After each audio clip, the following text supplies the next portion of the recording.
vous présente Philippe Pierre qui va venir maintenant nous parler une trentaine de minutes avec quelques questions incluses de deux sujets qui sont très présents dans l'entreprise, l'intergénérationnel et les talents.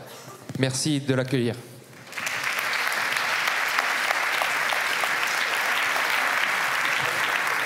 Merci beaucoup. Merci de votre accueil. Oui, je souhaite partager avec vous pendant quelques minutes autour de la question de l'intergénérationnel.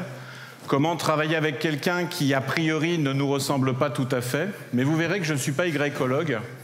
L'Y-ologue, c'est quelqu'un qui prend au sérieux l'idée que les jeunes vont faire émerger devant nous ou avec nous un modèle profondément différent du nôtre.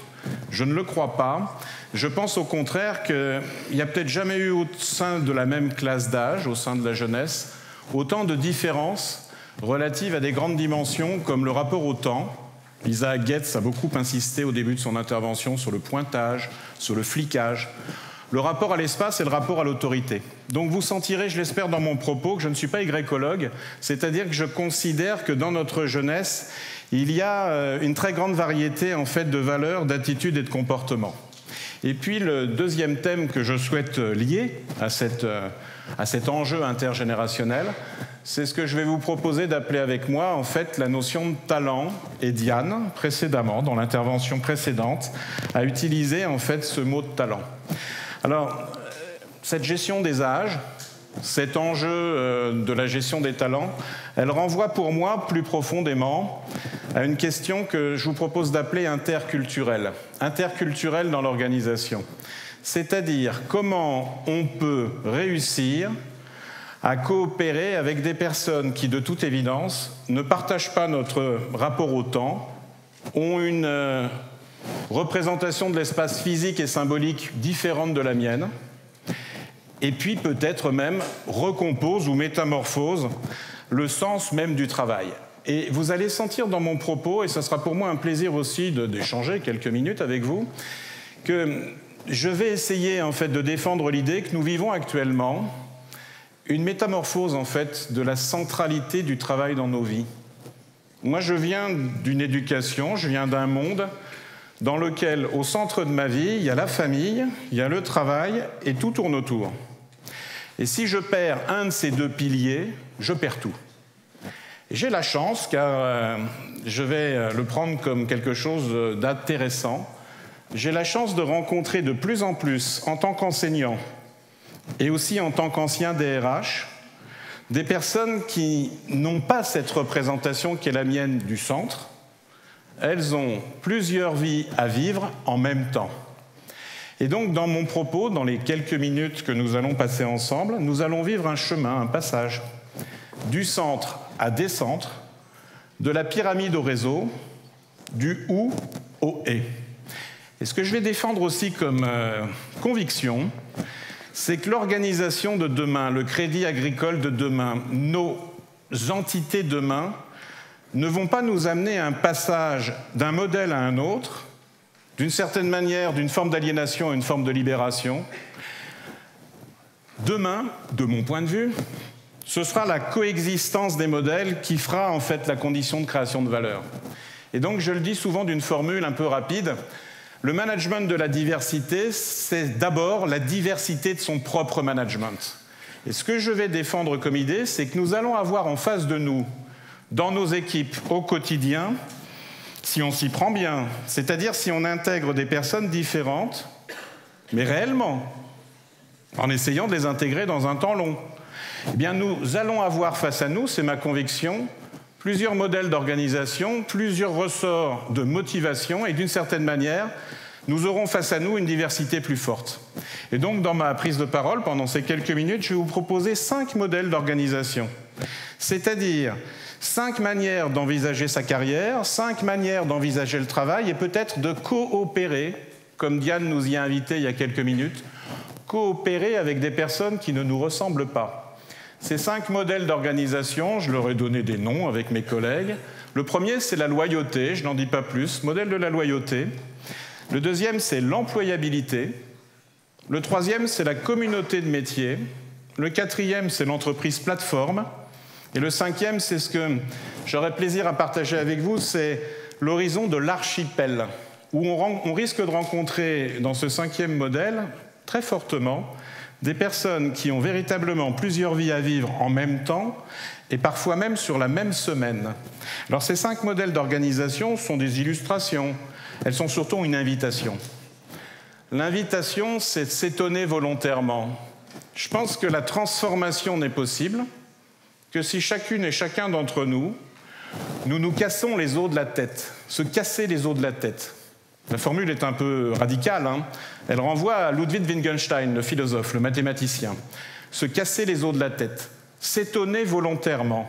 C'est-à-dire revenir sur nos habitudes, nos comportements, comme une possibilité féconde de transformation des organisations. Alors pour l'illustrer, je voudrais d'abord, puisqu'on m'a demandé d'illustrer, de définir cette notion, je vais partir de la notion de talent. Un talent pour moi, c'est quelqu'un, première idée, de différent, c'est-à-dire qu'il emprunte des chemins qui ne sont pas les miens. Mais tout de suite, puisque le temps est court, c'est quelqu'un d'excellent. Ce n'est pas un potentiel. Ça, je voudrais vous proposer ça. Un potentiel, on suppose qu'il va faire. Un joueur de rugby, un joueur de football qui passe de club en club, mais qui ne délivre jamais de passes décisives ou qui ne réussit pas d'essai ou de passes qui soient véritablement bien vues. Ce n'est pas un potentiel, un talent. Ça, pour moi, c'est très important. Un talent, c'est quelqu'un qui fait, qui délivre. Sinon, c'est une capacité latente. Ce n'est pas un talent. Et donc, un talent, pour moi, c'est quelqu'un de différent et c'est quelqu'un qui délivre d'excellent. Qu'est-ce qui se passe quand on a dans nos équipes des personnes excellentes et différentes? Eh bien, je vous propose cette idée.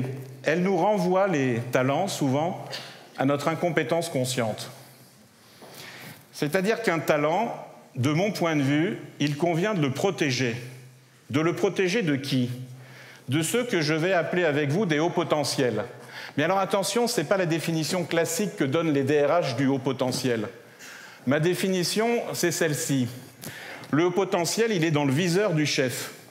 Il s'habille comme le chef, il mange comme le chef, il habite progressivement au même endroit que le chef et il rêve de faire du covoiturage avec le chef.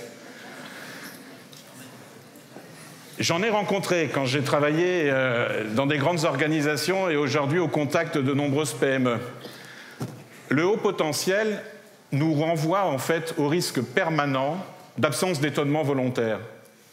Un haut potentiel, c'est quelqu'un qui nous fait courir le risque du mimétisme et de l'entre-soi. Le talent, lui, il n'est pas dans le viseur du chef. Le talent, je vous propose cette idée, il est sur le radar. Il est dedans, dehors. Et de ce point de vue, en fait, pour un homme comme moi, avec mon parcours, mon éducation, il m'interroge énormément sur la centralité du travail dans ma vie. Car un talent, c'est quelqu'un, quand il n'apprend plus à apprendre, qui vote avec ses pieds.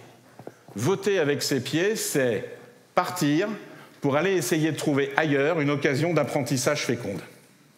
Je vais prendre un exemple en fait, qui me tient à cœur parce que je souhaite illustrer mon propos avant de vous présenter ces 5 modèles. Un jour, j'étais dans mon bureau et j'étais à ce moment-là DRH d'un certain nombre de marques de luxe du groupe L'Oréal et j'étais fatigué. Et quand on est fatigué, on a moins de possibilités de se casser les os de la tête. Quand on est fatigué, on s'étonne moins volontairement. Quand on est fatigué, on a tendance à confirmer. C'est-à-dire à aller chercher chez le candidat quelque chose qu'on a eu en soi, il y a 5 ans, il y a 10 ans, il y a 15 ans, et qu'on a envie de retrouver chez le candidat. Il n'y a pas de transformation des organisations sans lutte contre la confirmation. Et de mon point de vue, une gestion opportune des talents, ça démarre dès l'entretien de recrutement. Il convient d'explorer, c'est-à-dire se casser les os de la tête, s'étonner volontairement. Il convient d'explorer plutôt que de confirmer. C'est pas simple du tout. J'étais fatigué ce jour-là et arrive dans mon bureau un jeune qui, à l'époque, avait 21 ans et demi, 22 ans, pas plus. Et puis, il venait pour un poste en marketing et chef de produit, donc dans notre organisation, si vous voulez, le démarrage. Et puis, vous allez voir, dans mon exemple, que nous allons retrouver en fait la catégorie du temps, le flicage, le contrôle, et puis cette gestion des talents. Ce jeune s'assoit en face de moi, et moi à l'époque, vous m'auriez connu, mais j'essaye de progresser, j'essaye de me casser les os de la tête. Quand ce jeune est rentré dans mon bureau, moi j'étais absolument convaincu que c'est lui qui avait de la chance. Oui, mais ça c'était avant. Et puis il rentre dans mon bureau, il s'assoit, et au bout de 5-7 minutes d'entretien, il me pose une question qui m'amène à très profondément m'étonner. Ce garçon me regarde et me demande sérieusement, « Monsieur, est-ce que je dois venir travailler chez vous tous les jours ?»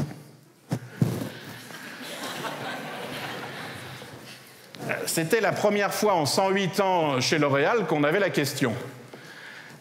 Alors, je me souviens lui avoir répondu, comme quoi l'étonnement volontaire, c'est une conquête. Écoutez Thomas, c'est son prénom. Ici, on travaille 5 jours sur 7, et le 6e et le 7e ont réfléchi à ces produits. Ça n'a pas créé chez lui de désir agissant. Ça ne l'a pas mis en situation, a priori, de libérer nos liens pour créer de la valeur. En fait, cette situation, moi, me passionne. C'est quand, dans le quotidien du management, on sent bien qu'en face de nous, on a un étrange étranger qui nous renvoie à notre étrange étrangeté. Et cette situation-là, en fait, c'est tout le temps, tous les jours. Et a priori, si on s'y prend bien, c'est-à-dire si on intègre dans nos équipes des personnes excellentes et différentes, ça va être d'une certaine manière notre pain quotidien. Monsieur, est-ce que je dois être là tous les jours ? Alors moi, ça m'a donné intérieurement le vertige. Ma première réaction, en toute sincérité, c'était de me dire « je vais peut-être pas passer trop de temps avec lui et puis je vais lui indiquer la voie de sortie avec élégance et si je peux, on va arrêter là ». Mais ça aurait été en fait pas une bonne décision. L'entretien se poursuit et je sens chez lui quelque chose d'intéressant. Et au milieu de l'entretien, il me regarde avec insistance, il me fixe. Alors intérieurement, je me dis, il va m'arriver quelque chose. Vous voyez ces situations là où c'est de toute évidence à vous d'être suffisamment attractif pour le candidat daigne venir chez vous. Hein, vous les voyez ces situations. C'est ce que Michel Serres appelle le renversement de la présomption de compétence dans notre société, le renversement de la présomption de compétence. Michel Serres, il nous dit c'est de plus en plus aux sachants de prouver à ceux qui apprennent qu'ils savent. Le médecin, le géomètre, le géologue. Et d'une certaine manière, ça renverse la pyramide hiérarchique classique. C'est ça qui me passionne, et c'est pour ça que j'ai plaisir à me situer après Isaac et après Diane, dans le prolongement de la transformation des organisations. Monsieur, est-ce que je dois être là tous les jours ? 10 minutes plus tard, et je vous jure que c'est vrai, ce garçon me regarde à nouveau, et là, pour moi, c'était vraiment le coup de grâce, il me demande « Monsieur, est-ce qu'on s'amuse chez L'Oréal ?» Alors là... J'aurais voulu illustrer le propos d'Isaac Getz au quotidien. Je pense que je n'aurais pas trouvé meilleur exemple. Je me souviens lui avoir répondu « Écoutez Thomas, ici la plus grande salle de réunion s'appelle la salle de confrontation. Ça n'a toujours pas créé chez lui de désir agissant. On ne s'est toujours pas trouvé en situation a priori de se comprendre. » Vous m'auriez d'ailleurs connu à l'époque, à 18h, 19h, même à 19h, je vous aurais identifié marchant dans le couloir, vous vous seriez dirigé vers la sortie, je suis sûr qu'à l'époque, je vous aurais dit, hein, j'étais comme ça, dis donc, tu prends ton après-midi. J'avais même des formules, tiens, à 19h30, tu es à temps partiel. Cette dimension culturelle du temps m'apparaît une variable absolument essentielle dans la compréhension de la transformation des organisations.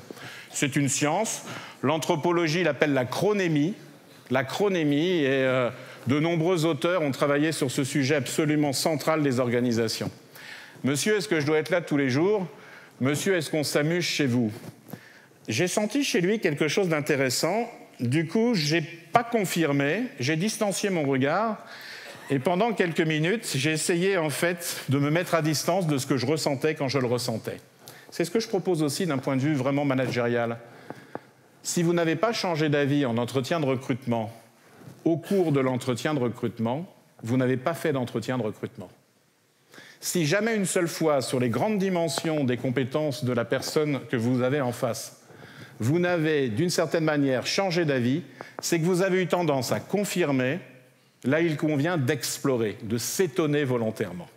Et donc la prochaine fois que vous aurez l'occasion comme ça de recruter, la prochaine fois que vous aurez aussi l'occasion de vivre un entretien de carrière, pensez à nous aujourd'hui et séparer confirmation et exploration. Pour explorer, en fait, je propose souvent un triptyque.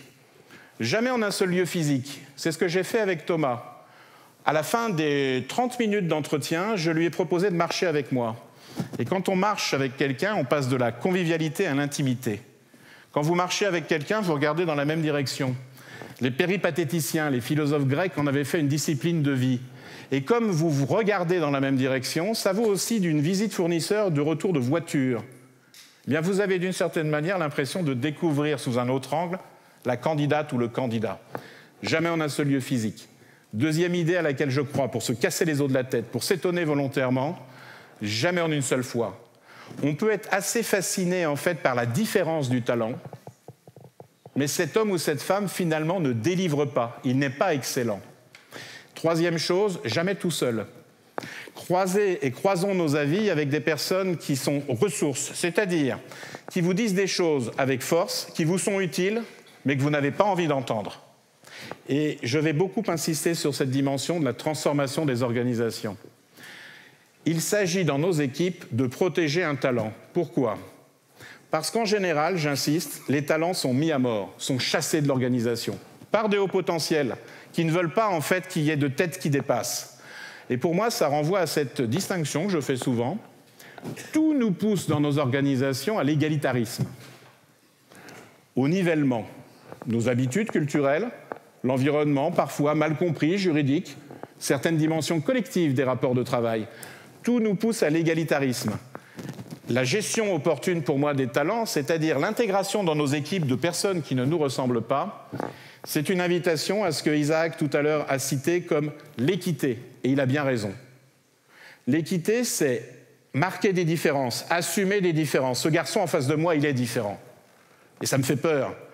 Et il me questionne sur mon propre sentiment de la vacuité du sens parfois. Quand on fait preuve d'équité, on assume une différence qui profite à tous. C'est la formule d'Aristote. Assumer une différence qui profite à tous. Et donc il s'agit de lutter contre l'égalitarisme, de mon point de vue, et favoriser l'équité. C'est pas simple de favoriser l'équité, parce que si vous faites rentrer dans vos équipes de jeunes talents, vous pouvez tomber sur des jeunes talents qui sont simplement excellents et différents. Ça nous fait courir le risque de la petite star. La petite star, c'est quelqu'un qui n'est pas, troisième caractéristique pour moi des talents, qui n'est pas généreux. Et pour moi, un talent, c'est quelqu'un qui transmet tour de main, bonne pratique et coup d'œil. Un talent est dans l'énergigramme, le haut potentiel sera dans la peur de l'organigramme. Et vraiment, j'insiste beaucoup sur cette dimension. Pour moi, un talent, c'est quelqu'un qui est excellent, il délivre, il est différent. Thomas, là, dans mon bureau, quand il me demande est-ce qu'on doit être là tous les jours et est-ce qu'on s'amuse chez vous, il est vraiment très différent. Et troisième caractéristique, il est généreux. C'est-à-dire qu'en fait, j'ai remarqué souvent qu'un talent, des années plus tard même, il a quitté votre service ou votre département, il est toujours en lien avec les équipes car il a donné aux équipes, il a transmis. Et il a transmis avec générosité. Un talent est dans l'énergigramme. Les autres sont souvent dans la peur de l'organigramme. Protéger un talent, c'est lui donner plus de temps qu'aux autres et assumer des différences. C'est donc énergivore, chronophage et ressourçant. Un talent vous prend du temps. Ben oui, parce que pour lui, vous êtes un aimant opportunité. Vous êtes quelqu'un qui comptait, donc il vient vous voir. Un talent vous prend de l'énergie. Ben, il vous prend de l'énergie parce qu'il vous questionne en fait sur des choses qui ont, a priori, en fait, dans nos existences, sont centrales. Le rapport au temps, le rapport au sens, le rapport à la coopération. Chronophage, énergivore, mais enfin, s'il n'est que chronophage et énergivore, il arrive parfois que dans nos équipes, on en rencontre. Troisième caractéristique, un talent pour moi, c'est quelqu'un de ressourçant. C'est-à-dire qu'il t'amène à voir les choses sous un autre angle. Alors, si je m'y prends bien, là, normalement, doivent émerger devant vous, en fait, des visages. Soit au sein de vos équipes, soit au sein de votre parcours, soit même en dehors des frontières de l'entreprise. Et donc, un talent, c'est quelqu'un énergivore, chronophage, ressourçant. Ce qui me vient à l'esprit, en fait, tout de suite, si je dois l'illustrer encore un tout petit peu, c'est le film, je ne sais pas si vous avez récemment vu ce film ou revu ce film, c'est un film magnifique sur le thème qui est le mien. S'interroger sur nos habitudes pour essayer de les mettre à distance. C'est un film qui s'appelle Billy Elliot. Et Billy Elliot, en fait, si vous ne l'avez pas vu, ce film, essayez de le regarder, en fait. Il est magnifique. Ce jeune danse dans la rue, région ouvrière, les années Thatcher, des années de confrontation, où on se pose en s'opposant, le monde du « ou ». Et puis Billy Elliot danse, et il danse avec agilité. Il est excellent quand il danse.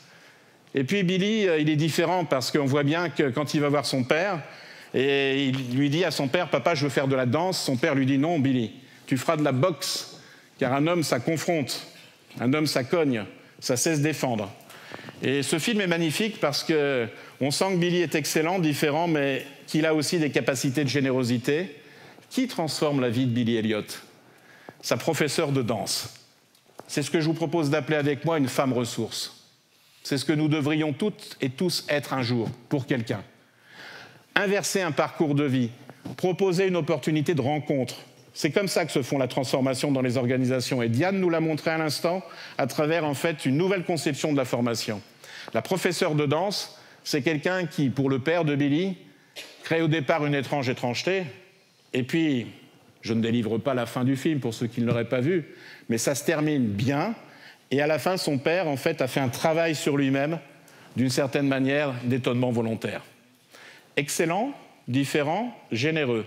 Mais ça ne peut se faire que si on, tous les jours, si on fuit en fait le mimétisme et l'entre-soi, et si on essaye en fait de prendre la mesure des gens en face de nous. En face de nous, c'est ce que je vais vous proposer en quelques secondes, quelques minutes. De mon point de vue, on a 5 modèles d'organisation qui se font face. Le premier, je le connais bien. Je le connais bien parce que je l'appelle la loyauté. Et dans le modèle de la loyauté, si tu rentres dans l'organisation, le contrat psychologique, c'est d'échanger de la sécurité de destin contre une très forte implication. En clair, vous placez au centre de votre existence le travail et tout tourne autour. Et vous partez le soir avec les préoccupations du travail et vous revenez le matin avec celles du travail. Ce modèle de la loyauté, c'est un modèle hiérarchique vertical dans lequel, si on donne le stylo à quelqu'un et qu'on lui dit « dessine-moi l'organisation », la personne, assez naturellement, on pourrait dire culturellement, naturellement, va commencer par mettre le mot de cadre. Et puis elle va te dire, attention, dans notre modèle, la loyauté hiérarchique verticale, et de mon point de vue, ce modèle ne disparaît pas avec notre jeunesse. Ça, c'est une chose importante qui est pour moi une opposition souvent avec des collègues.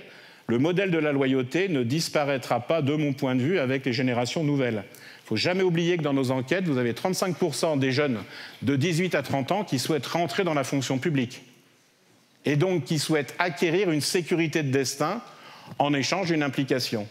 Et la personne prend le stylo et va noter le mot cadre et elle va te dire, chez nous, il y a 2 types de cadres. Il y a les cadres dirigeants. Alors ceux-là, je renvoie à ce que Isaac tout à l'heure évoquait.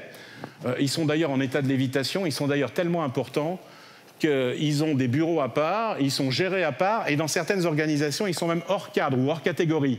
C'est-à-dire que là, on est vraiment dans un état de lévitation. Et en dessous, vous avez des cadres opérationnels. Caractéristique du modèle de la loyauté, toute sa vie, on est au-dessus ou en dessous de quelqu'un. Modèle latin, modèle français. Ça renvoie aussi à notre enfance, à notre éducation. Un jeune fait des études, il rentre dans une école de commerce ou d'ingénieur. Qu'est-ce qu'on lui demande encore? T'as fait une petite ou une grande école? Le modèle de la loyauté, c'est un modèle dans lequel on va distinguer les cadres. Puis en dessous, vous avez un passage cadre qui est le passage de l'ombre à la lumière. C'est comme si on changeait d'état. D'ailleurs, les gens me disent « Mais Philippe, fais attention, il n'est pas cadre, il est cadre maison ou assimilé cadre. » Ah oui. Ou même, j'ai entendu, il est cadrillon. C'est-à-dire un petit cadre en devenir, ce qu'on pourrait appeler un jeune talent, une jeune pousse. C'est le modèle de la pépinière. Dans ce modèle, on est cadre, agent de maîtrise, ouvrier, catégorie A de la fonction publique, catégorie B, catégorie C. En quelques mots, clergé, noblesse, tiers-état. Ce modèle d'organisation, j'insiste, je pense qu'il est en lien avec toute la construction socio-historique française, mais plus largement avec le bassin méditerranéen et la centralisation du pouvoir de Rome, et ce constant déséquilibre entre la centralisation d'un pouvoir et des populations indigènes qui vont contester en fait la centralisation de ce pouvoir. On est fasciné et on résiste, on est fasciné et on résiste. Ça ne va pas, à mon avis, s'arrêter comme ça. C'est porté par nos habitudes. Dans ce modèle de la loyauté, hiérarchique verticale, les mots forts sont ascenseur social, mérite, rang, statut, et on peut s'enorgueillir. Moi, ça a été mon cas. Je suis pour la première fois de ma vie rentré à la maison, je me souviens, j'habitais encore chez mes parents, J'étais tellement fier d'avoir décroché un CDI, contrat à durée indéterminée, que j'ai montré le contrat de travail à mes parents. Ce modèle de la loyauté, les mots forts sont aussi fierté d'appartenance, construction de long terme. De mon point de vue, ce n'est pas un modèle qui disparaît. Il va falloir s'habituer à ce que le management de la diversité soit la diversité de son management. Deuxième modèle d'organisation, vous donnez le stylo à quelqu'un, vous lui dites « dessine-moi l'entreprise ». La personne te dit « non, je n'ai pas confiance ». Ah.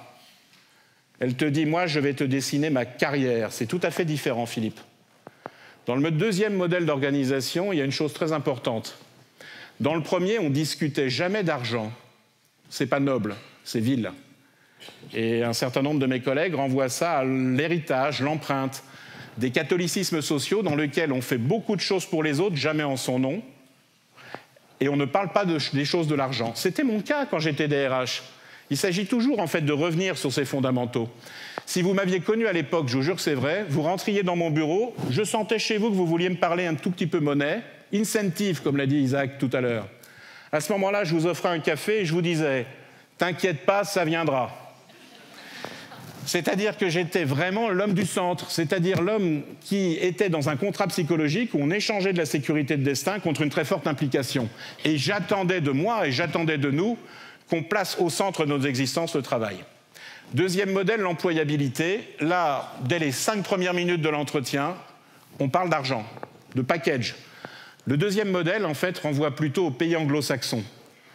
Si dans le premier modèle, la loyauté, le plus grand péril, c'est de déchoir, c'est-à-dire de perdre son travail, dans le deuxième modèle, je vous propose cette idée, le plus grand péril, c'est de ne pas signer de contrat entre pairs.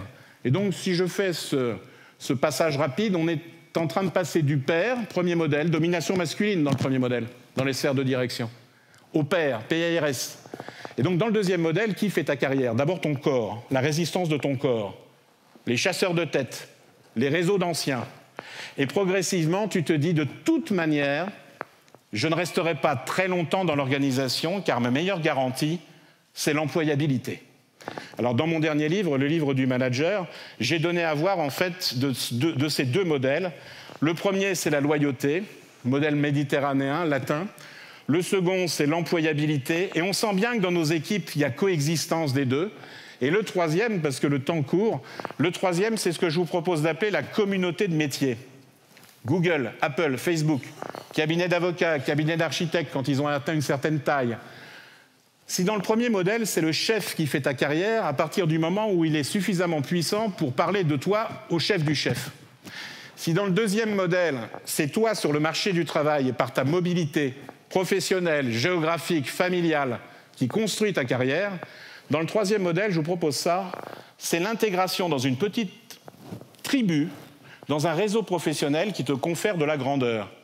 J'ai pris cette photo-là parce que je la trouve incroyable. Alors cette photo, elle a 7-8 ans à peu près. Et là, vous allez retrouver les grandes caractéristiques du modèle de la communauté de métier. C'est d'abord l'imaginaire du campus. Autre chose, on est sans arrêt dans un monde digital et numérique dans lequel on va médiatiser la communication via les écrans. Regardez ce jeune à gauche, là. Et puis, si vous regardez bien, vous avez deux vélos. Un vélo à gauche, un vélo à droite. C'est l'imbrication des sphères. C'est-à-dire que dans mon troisième modèle d'organisation, la communauté de métier, on est au travail, mais une des dimensions absolument essentielles de notre engagement, c'est l'équilibre entre le hors-travail et le travail. Et puis, j'ai choisi pour nous, pour l'illustrer, troisième modèle d'organisation, la communauté de métier, cette photo, je ne sais pas si vous l'aviez vue, elle est assez incroyable. Moi, ce que ça génère chez moi, c'est une réticence. Peut-être même, en fait, je reprends là mon parcours de sociologue. Quand on est sociologue, on sait que dans les organisations, il y a ce qu'on affiche, le discours officiel. Tout le monde l'écrit, personne n'y croit. En général, des valeurs qui sont toujours les mêmes. Je vous propose d'appeler ça le discours affiché. Dans la vraie vie, et c'est ça qui me passionne, c'est qu'on va faire face à de la complexité, pas un passage de A vers B. Dans la vraie vie, vous avez toujours un écart entre ce qu'on affiche et ce qu'on fait. Et le manager, c'est quelqu'un qui doit créer un espace de parole pour s'entendre dire quelque chose qu'il n'a pas envie d'entendre sur ce que l'on fait. Et le troisième niveau, c'est ce que je vous propose d'appeler avec moi le ressenti et le vécu. Un écart entre l'affiché, le pratiqué et le vécu. Dans ces photos, je vois des sourires, je vois des lieux de distraction, je vois une possibilité d'équilibre entre le hors-travail et le travail. Et un homme comme moi doit faire un sacré effort pour se dire, mais il y a eu un alignement entre ce qu'ils affichent, ce qu'ils font et ce qu'ils ressentent. Alors ça, c'est mon troisième modèle. Alors là, vous avez peut-être jamais vu cette photo-là, mais elle est incroyable. Je vous laisse imaginer dans le premier modèle la discussion de l'achat de neige artificielle en CHSCT. Donc là, on est dans une nécessité d'étonnement volontaire. Et puis, ce troisième modèle d'organisation, un peu le modèle tel que je le vois, communauté de métiers, start-up, nous renvoie aussi à une discussion de fond sur est-ce qu'on a un peu de temps libre ?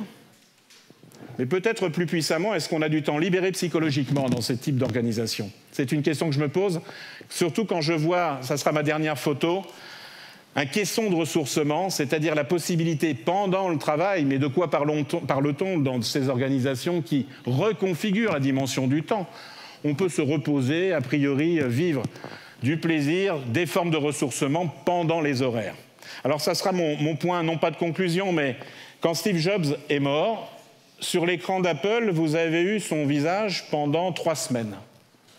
Pour moi, Apple, cité tout à l'heure par Isaac Getz, ça renvoie à l'imaginaire de la communauté de métiers. C'est-à-dire, on s'intègre dans un réseau professionnel, on est jeune programmeur, on a comme ça de la confiance, en réseau, en petits tribes, en tribus, et on se considère certainement comme participant à une aventure collective qui est une épopée.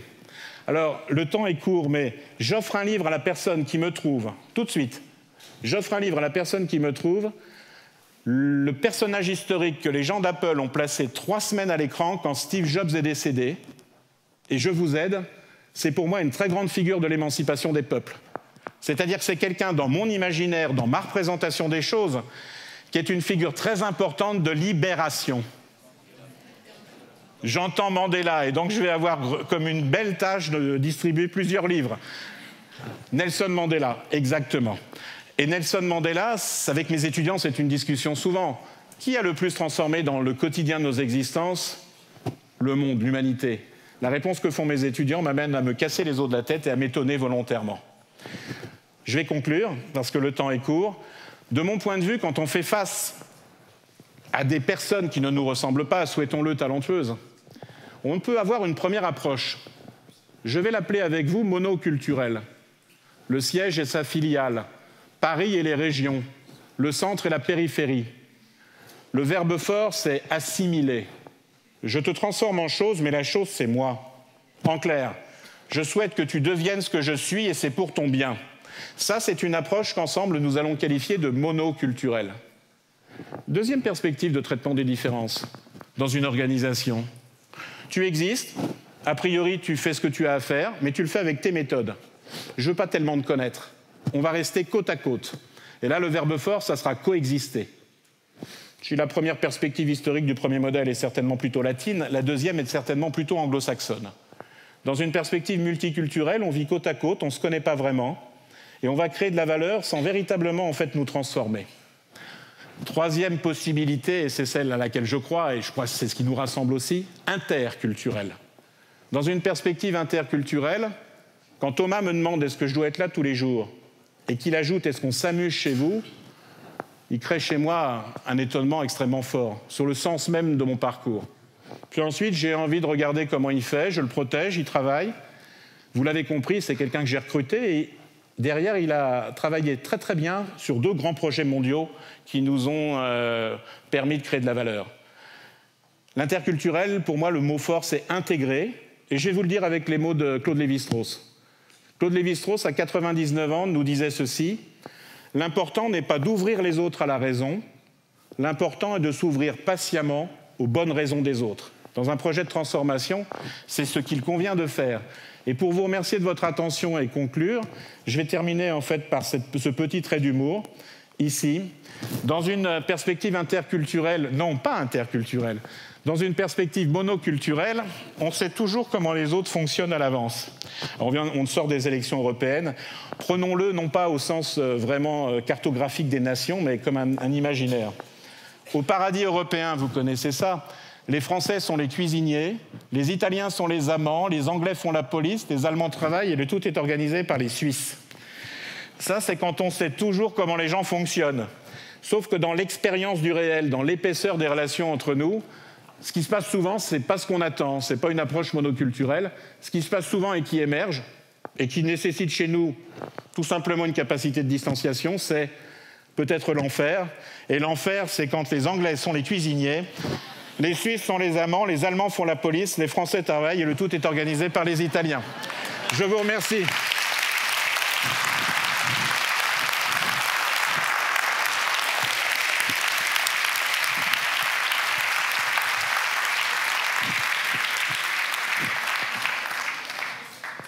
Merci beaucoup. Si vous avez une ou deux questions.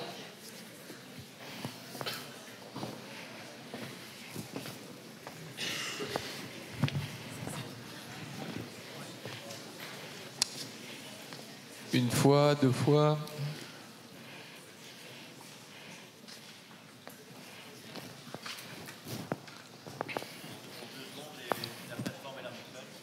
Oui, alors la quatrième modèle, l'entreprise plateforme, ça serait Uber, TripAdvisor, Airbnb, c'est-à-dire un logiciel de mise en relation.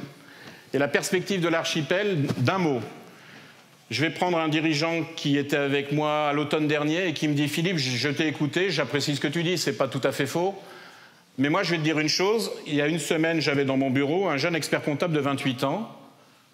Et au bout de 20 minutes d'entretien, il m'a dit la chose suivante. Ce monsieur a 61 ans. Et ce jeune expert comptable, au bout de quelques minutes, lui dit « Je vais venir chez vous, renversement de la présomption de compétence, je vais venir chez vous, mais je vais venir lundi, mardi, mercredi, et vous pouvez compter sur moi à 110%. Avec le travail à distance, la distanciation des équipes, la virtualisation du contact, il est possible d'exercer le métier aujourd'hui, je vous jure que c'est vrai, et lui dit-il, avec les outils qu'il appelle modernes. » Alors là, tu imagines le choc des cultures. Hein. Le jeudi, je fais de la sculpture, vous ne le savez pas. Mais moi, ma passion, c'est la sculpture. Et j'ai développé un site internet sur lequel je commence à vendre certaines de mes œuvres. Le vendredi, et il lui dit comme ça, je souhaite donner du sens à ma vie, je distribue des repas dans une association. Eh bien là, vous avez face à nous, c'est un enjeu de société majeur, des personnes qu'on baptise les slasheurs. Les slasheurs, ce sont ceux qui vont compartimenter, en fait, pour essayer de faire des ponts, des liens et des correspondances entre les mondes. C'est le passage du centre des centres, de la pyramide au réseau, du ou au et. Et ce n'est pas un passage uniforme, ça serait paresseux intellectuellement. Il ne s'agit pas de passer de l'ombre à la lumière. Non, non, non, non, non. Il s'agit de faire coexister les modèles d'organisation en étant toujours au clair qu'il y a une différence entre ce qu'on affiche, ce que les gens font et ce que les gens ressentent et vivent. Voilà, je ne voudrais pas prendre trop de temps. Je suis très très heureux de me nourrir et de m'enrichir du conférencier qui va venir. Je vous souhaite une excellente soirée et je vous dis à bientôt.